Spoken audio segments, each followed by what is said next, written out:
ಹೋಬಳಿಯ ಕೂನಬೇವು ಗ್ರಾಮದ 37 ವರ್ಷ ಸಿಆರ್ಪಿಎಫ್ ಸಬ್ ಇನ್ಸ್ಪೆಕ್ಟರ್ ಆಗಿ ಸೇವೆ ಸಲ್ಲಿಸಿರುವ ಓ ಜಯಣ್ಣ ತೆರೆದ ವಾಹನ ಬೆಳ್ಳಿ ರಥದಲ್ಲಿ ಗ್ರಾಮದ ಪ್ರಮುಖ ಬೀದಿಗಳಲ್ಲಿ ಮೆರವಣಿಗೆ ಮೂಲಕ ಗ್ರಾಮಸ್ಥರು ಅದ್ದೂರಿಯಾಗಿ ಸ್ವಾಗತವನ್ನ ಕೋರಿದ್ರು.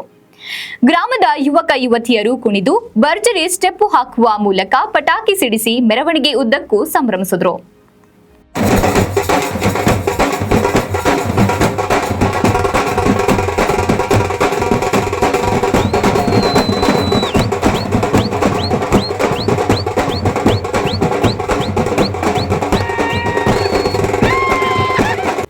ಮಂಗಳವಾರ ಕೂನಬೇವು ಗ್ರಾಮದಲ್ಲಿ ಸಿಆರ್ಪಿಎಫ್ನಲ್ಲಿ 37 ವರ್ಷ ಕಾಲ ಸೇವೆ ಸಲ್ಲಿಸಿದ ಓ ಜಯಣ್ಣನವರ ಅಭಿನಂದನಾ ಸಮಾರಂಭದಲ್ಲಿ ಅರೆಸೇನಾಪಡೆ ಜಿಲ್ಲಾಧ್ಯಕ್ಷ ನಿಂಗರಾಜ್ ಮಾತನಾಡಿದರು.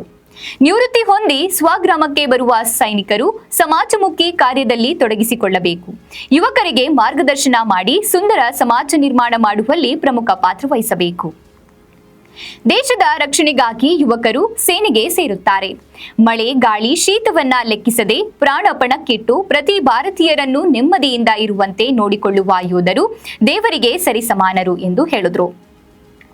ನಿವೃತ್ತ ಸೈನಿಕ ಓ ಜಯಣ್ಣ ಮಾತನಾಡಿದ ಅವರು, ಯುವಕರು ದೇಶ ಸೇವೆ ಸಲ್ಲಿಸಲು ಮುಂದೆ ಬರಬೇಕು. ಇದು ಹೆಮ್ಮೆಯ ಕೆಲಸ. ಸೈನಿಕರು ಕೇವಲ ಗಡಿ ಕಾಯುವ ಕೆಲಸದ ಜೊತೆ ಪ್ರಾಕೃತಿಕ ವಿಕೋಪಗಳ ಸಂದರ್ಭದಲ್ಲಿಯೂ ನಿಸ್ವಾರ್ಥ ಸೇವೆ ಸಲ್ಲಿಸುತ್ತಿದ್ದಾರೆ. ಅವರಿಗೆ ಸಮಾಜದಲ್ಲಿ ತುಂಬಾ ಗೌರವ, ಹಾಗೆ ಸಮಾಜ ಋಣಿಯಾಗಿರಬೇಕು. ರೈತ ಇಡೀ ದೇಶಕ್ಕೆ ಅನ್ನ ನೀಡಿದರೆ ಸೈನಿಕ ದೇಶ ಸಂತೋಷವಾಗಿರುವಂತೆ ನೋಡಿಕೊಳ್ಳುತ್ತಿದ್ದಾನೆ. ಇಬ್ಬರು ದೇಶದ ಬೆನ್ನೆಲುಬು. ಗ್ರಾಮಸ್ಥರು ನನ್ನನ್ನು ಅದ್ದೂರಿಯಾಗಿ ಸ್ವಾಗತಿಸಿದ್ದಾರೆ. ಅವರಿಗೆ ನಾನು ಸದಾ ಋಣಿಯಾಗಿರುತ್ತೇನೆ ಎಂದರು. ಇನ್ನು ಚಳ್ಳಕೆರೆ ವಿಧಾನಸಭಾ ಕ್ಷೇತ್ರದ ಮಾಜಿ ಬ್ಲಾಕ್ ಕಾಂಗ್ರೆಸ್ ಅಧ್ಯಕ್ಷ ಟಿ ತಿಪ್ಪೇಸ್ವಾಮಿ ಮಾತನಾಡಿದರು. ನಿವೃತ್ತ ಸೈನಿಕ ಓ ಜಯಣ್ಣ ಸತತ 37 ವರ್ಷಗಳ ಕಾಲ ಸುದೀರ್ಘ ಸೇವೆ ಸಲ್ಲಿಸಿ ಸ್ವಗ್ರಾಮಕ್ಕೆ ಆಗಮಿಸಿರುವುದು ಗ್ರಾಮದಲ್ಲಿ ಹಬ್ಬದ ವಾತಾವರಣ ಮೂಡಿದೆ. ಆದ್ದರಿಂದ ಗ್ರಾಮ ಯುವಕರು ಓ ಜಯಣ್ಣನವರ ಕಾರ್ಯಸಾಧನೆ ನೋಡಿ ಪ್ರೇರಣೆಯಾಗಬೇಕು ಹಾಗೂ ದೇಶ ಸೇವೆ ಮಾಡಲು ಪ್ರತಿಯೊಬ್ಬರು ಪಣ ತೊಡಬೇಕು ಎಂದರು. ವೀರ ಯೋಧರ ಕುರಿತು ದೇಶಭಕ್ತಿ ಗೀತೆಗಳನ್ನ ಹಾಡಿದ ಗಾಯಕ ನಲಗೇತನಹಟ್ಟಿ ಕೆಟಿ ಮುತ್ತುರಾಜ್.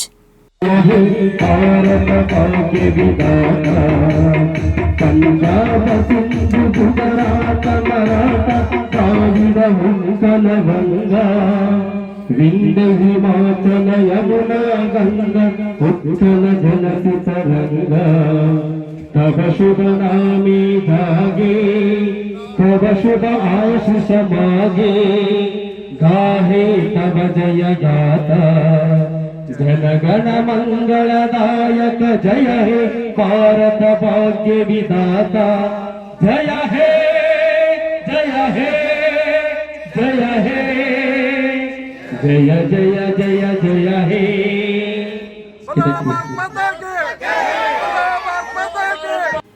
ಇದೇ ಸಂದರ್ಭದಲ್ಲಿ ಚಿತ್ರದುರ್ಗ ಅರೆಸೇನಾಪಡೆ ಜಿಲ್ಲಾ ಉಪಾಧ್ಯಕ್ಷ ಡಿ ಜಯಣ್ಣ ಹಾಗೂ ಎಲ್ಲ ಸದಸ್ಯರು, ಸಮಸ್ತ ಕೂನಬೇವು ಗ್ರಾಮದ ಗ್ರಾಮಸ್ಥರು ಇದ್ದರು.